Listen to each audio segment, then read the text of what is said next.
Technology అనేది film watching ఎక్స్పీరియన్స్ని ఎప్పుడు కూడా ఎన్రిచ్ చేయాలి, ఎన్హాన్స్ చేయాలి.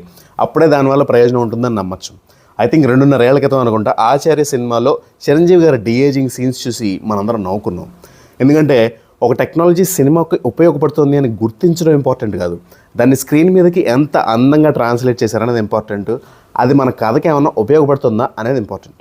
The greatest of all time Vijay నటించిన సినిమా చూసిన తర్వాత నాకు 2 విషయాలు అలాంటివి తగిలాయి. Number 1, usage of AI. I think probably big screen మీద ఇదే ఫస్ట్ టైం అనుకుంటా. ఒక 5 minute సీక్వెన్స్కి చనిపోయిన విజయకాంత్ గారిని ఏఐ ద్వారా రీక్రియేట్ చేసి చాలా డీసెంట్ అవుట్పుట్ డెలివర్ చేశారు. Number 2, deaging technology. ఈ సినిమాలో డీఏజింగ్ తాలూకా సీన్స్ అన్నీ కూడా ఎక్కడ పర్ఫెక్ట్గా ఉండవు. మనకు అక్కడక్కడ ఫ్రేమ్లో డిస్టర్బెన్సెస్ తెలుస్తూ ఉంటాయి, ఇక్కడ ఏదో చిన్న ప్రాబ్లం ఉంది అని అనిపిస్తూ ఉంటుంది. బట్ స్టిల్ ఈ టెక్నాలజీ వాడితే సీన్స్ ఇలా ఉంటాయి అని జనాలకి జస్ట్ పరిచయం చేసినట్టు ఉంటుంది. But I will still call it a success because they have never over used it.